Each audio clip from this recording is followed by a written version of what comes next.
স্বাগতম applied agro চ্যানেলে। লটকন গাছে কি প্রচুর মুকুল এসছে, কিন্তু জানেন কি এই সময় একটু ভুলের জন্য আপনার সব ফুল ঝরে যেতে পারে। বন্ধুরা, লটকন গাছের কাণ্ডে যখন এমন গোলাপি আবার মুকুলে ভরে ওঠে তখন মনটা খুশিতে ভরে যায়, কিন্তু এই সময়টা গাছের জন্য খুবই স্পর্শকাতর। লটকন একটি ক্যালফোরাস উদ্ভিদ, যার অর্থ এর ফল ও ফুল সরাসরি কাণ্ড থেকে বের হয়। এই সময়ে গাছে প্রচুর পরিমাণে ব্রোন ও পটাশিয়ামের প্রয়োজন হয়। ব্রণের অভাবে পরাগায়ন ঠিকমতো হয় না এবং মুকুল শুকিয়ে ঝরে যায়। এই সময় গাছের কেয়ার: প্রথমত গাছের গোড়ায় পর্যাপ্ত আর্দ্রতা রাখুন, তবে খেয়াল রাখবেন যেন জল জমে না থাকে। মুকুল আসার পর খুব সাবধানে জল স্প্রে করতে পারেন, তবে চড়া রোদে নয়। এই সময় 10 লিটার জলে 5 গ্রাম সলবর ব্রণ মিশিয়ে স্প্রে করলে ফলন অনেক বৃদ্ধি পাবে। এটি ফুল ধরে রাখা ও ফল সেট বাড়ায়।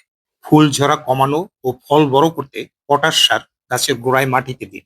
মাটিতে এমওপি বা পটাশ বড় গাছে 40 থেকে 60 গ্রাম, মাঝারি গাছে 25 থেকে 30 গ্রাম, অথবা স্প্রে করুন পটাশিয়াম সালফেট বা এসওপি 1 লিটার জলে 1 থেকে 1.5 গ্রাম।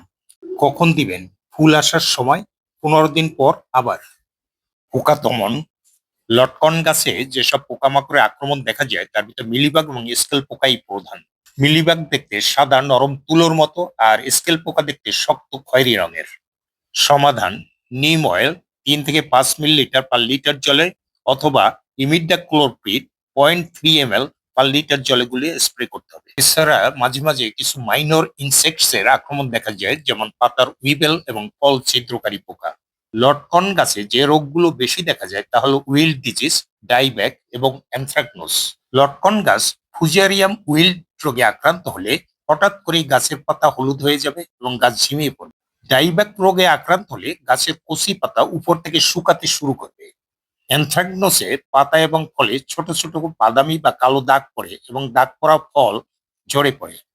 ক্লিন কালচার করলে রোগবালাই অনেক কম থাকে, যেমন পরিষ্কার পরিচ্ছন্নতা, বাগানের নিচে পড়ে থাকা পাতা ও পচা ফল নিয়মিত পরিষ্কার করা, সেচ ব্যবস্থাপনা: ফুল ফোটার মৌসুমে বা খরা মৌসুমে নিয়মিত সেচ দিন, তবে গোড়ায় পানি না জমে থাকে সেদিক খেয়াল রাখুন।